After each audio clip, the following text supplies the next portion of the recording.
Ladies and gentlemen, we interrupt your regularly scheduled program to bring you this special bulletin.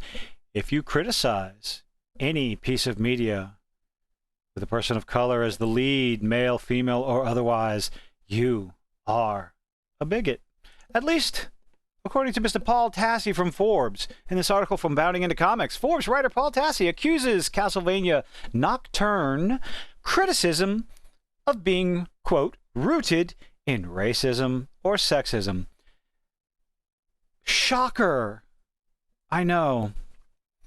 Seemingly unable to fathom that fans may have legitimate complaints about Netflix's treatment of the series' source material, Forbes critic Paul Tassi has attempted to claim the widespread backlash against Castlevania Nocturne is born solely from racism or sexism.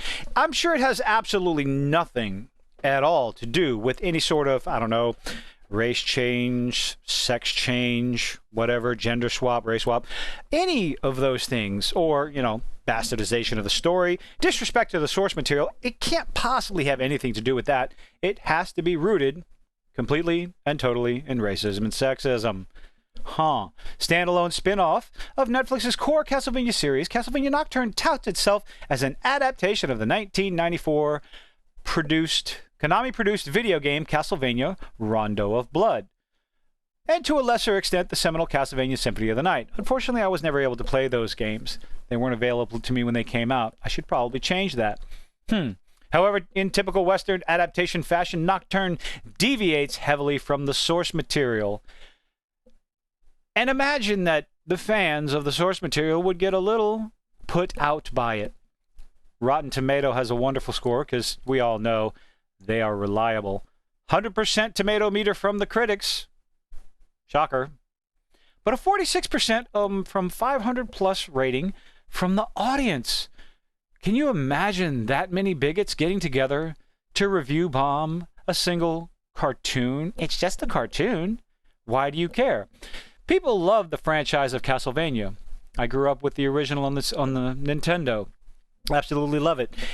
Any sort of adaptation with that would come out and disrespect Simon Belmont, Trevor Belmont, or any one of the Belmonts, or any of the other characters in it, I might be a little miffed about it. I watched the original Castlevania on Netflix, and I absolutely loved it. I'm going to have to make it a point to go watch the rest of them. I might even give Nocturne a shot. Who knows? See what it's like. Let's see.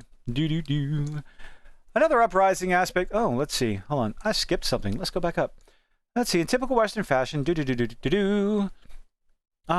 race swapping Annette, giving Richter's adventure a slight hint of racial strife, to having the blue-clad hero embarrassingly finish off Alrox, himself also race swapped, with an exchange of edgy dialogue that would make even Joss Whedon cringe. Oh my goodness. Nocturne takes more creative liberties with the Belmont legend than any of the previous seasons. Really? In another uprising, unsurprising aspect of Nocturne's existence, Netflix's running riot over Konami's original games has led to a polarization of opinions between the critics and the fans. Bringing up the 100% versus 46%. 100% from 14 verified critics? But I've talked about Rotten Tomatoes' inability to be any sort of dependable metric when looking at their critic scores or their audience scores. Honestly, it goes the same for both of them. They take the positive, they don't take the percentages of each individual reviews to average them out. I say this because not everybody knows. They take the positive, the number of positives versus the number of negatives, and that's how they get their percentage. This is a bit of an inconsistent way to skew the numbers in your favor. Not to mention, they also, the first thing you see may only be the certified critics instead of all critics. Also maybe certified audience score versus all audience score. Whichever number looks better most of the time. 500 audience members have left a 46 rotten rating. Oops. While these disappointed fans have been very clear about just why they feel Nocturne misses the mark, well, we don't care about that. We don't care if they were very specific in their reviews. Now, I understand if someone goes and puts on a negative review and says, oh, this show is garbage, don't watch it. Or even still, if they go on and put a positive review and say, this show is fantastic, you should watch it. Those are review bombs, whether they're positive or negative. If a fan goes on there and says, I didn't like this, I didn't like what they did to this character, I don't appreciate them messing up this story, in-depth critical reviews, again, in-depth positive reviews. Either way, those are the ones you should pay attention to. They're not necessarily rooted in bigotry, sexism, and racism, unless, of course, you're part of the mainstream media and you're trying to push a particular message. It's been done over and over again, and they just can't help themselves. Authoring a piece headlined, Netflix's Castlevania Nocturne again proves the uselessness of user reviews. I'm sorry, Mr. Paul Tassi. The only useless reviews out there are the bought and paid for shill websites and certified critics that are out there, because the only thing they're interested in is keeping up in the good graces of the studios out there to give them their early access, which is why they're called the access media. Take any and all of their reviews with a grain of salt, because if they give out bad reviews, then they no longer get access. Go find a pleb, go find a normie, someone with a YouTube channel, someone with a Spotify podcast, some average everyday person who likes movies, goes to watch them, and gives their honest opinion. Not one that they get anything for. Just someone that gives their honest opinion. Go find a few of them. I said this before. Go find yourself a few people who review movies and see what they have to say. Tassi took issue with audiences' rejection of the series. Boo frickin' who. Not everybody's going to have the same opinion as you, which is why I say go find multiple. Asserting, quote, having watched nearly all the series now, I cannot agree with the bad writing, bad characters complaints at all that you see in the user reviews. Well, so? Means you have a different opinion. Doesn't mean people are sexist and racist. But instead, a lot of focus is put on what else? Its prevalence of black characters and other characters of color. No. Well, that's probably because they took a bunch of established white characters, Asian characters, redheads. They take those characters and they race swap them to have a higher melanin content. When it's done over and over again, and it's the only thing that's done, of course, the prevalence of criticism is going to be on those characters, not because they're black, but because they were changed from the original look of the source material. There is a difference. That is not racism. That is criticism, and criticism of the finished product versus the source material. That's all that is. It can be seen as using a person of color as a shield for your bad story. Some people are going to see it as a bad story. Stop using black people as a shield. It's disgusting. Bad writing and bad characters. A lot of focus is put on what else? On what else, of course, because it can be nothing else. Altering a few origin stories to make it work. Altering origin stories. So you're admitting that they are altering the source material to make their nonsense work. There's a through line of oppression and the horrors of slavery in the plot, which have absolutely nothing to do with the original source material. It wasn't there. You're shoehorning it in for whatever reason.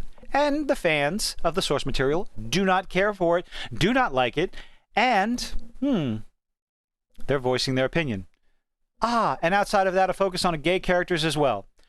Were there gay characters in the original source material? If the answer is no, why are they here? People are going to see that as a red flag, or you're pushing an agenda when you add that in when it wasn't in the source material. The only thing people want, the only thing fans of established franchises want, they would love animated adaptations of their video game characters. They would love live action adaptations of a beloved anime franchise. Hey, One Piece, I'm looking at you.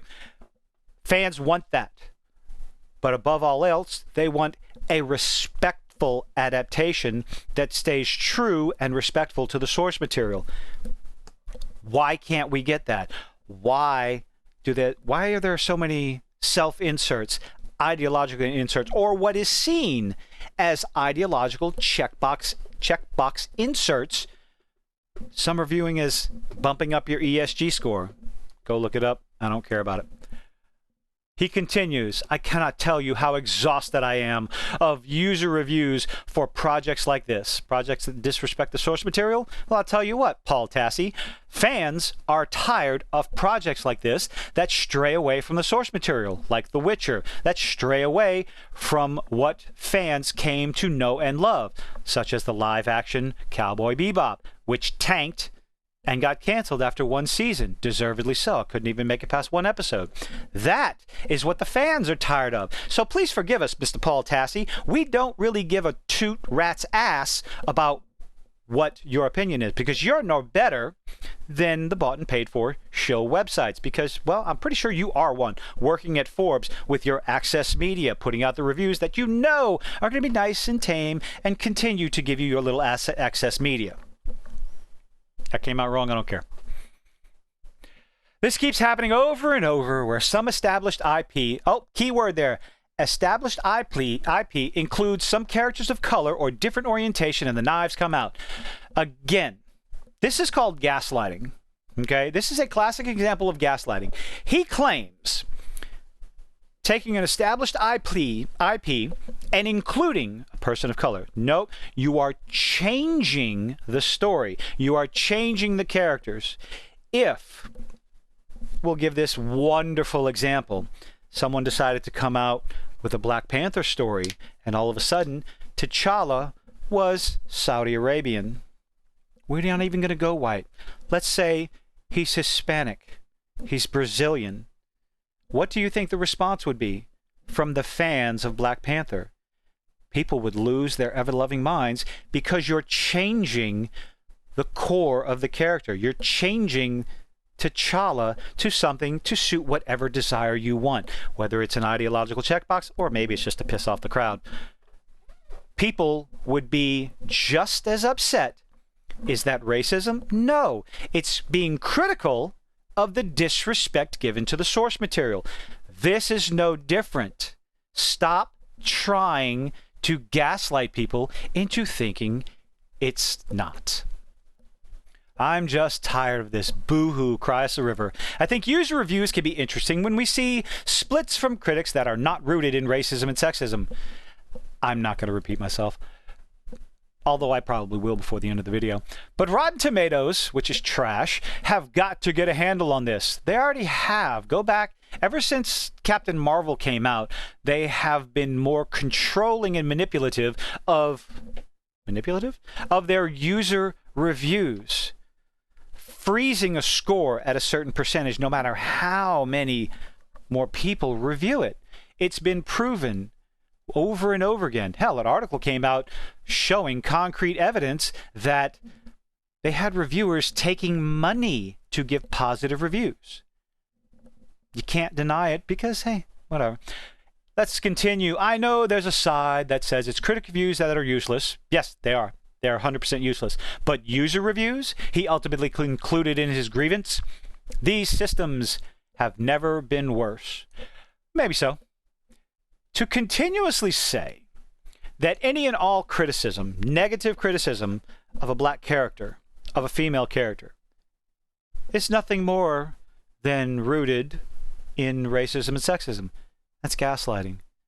Time and time again, whether it's Riva from Obi-Wan, in this case, in Castlevania Nocturne, whether it's the new lovely adaptation of Robin Hood, this is happening over and over again. The fans are tired of it, to the point we're ignoring this nonsense. People are straying away from the shill review websites. They're laughing at websites like Rotten Tomatoes. And they're going to the independent content creator more and more every single day. So at best, Mr. Paul Tassi, maybe this is just a cry because you're losing your influence, for lack of a better term. You're losing your influence over the crowd. You're nonsense. You're an outdated format. And, well, can't wait to see you go. But anyway, let me know what you think in the comments. Do you think this is nothing more than racism and sexism? Or do you think Paul Tassi is full of shit? I know what I think. You know what I think. Leave a like, leave a dislike, leave a comment, help me with that lovely algorithm. Drop me a subscription, you know you want to. Hope to see you in the next one. Have a good night.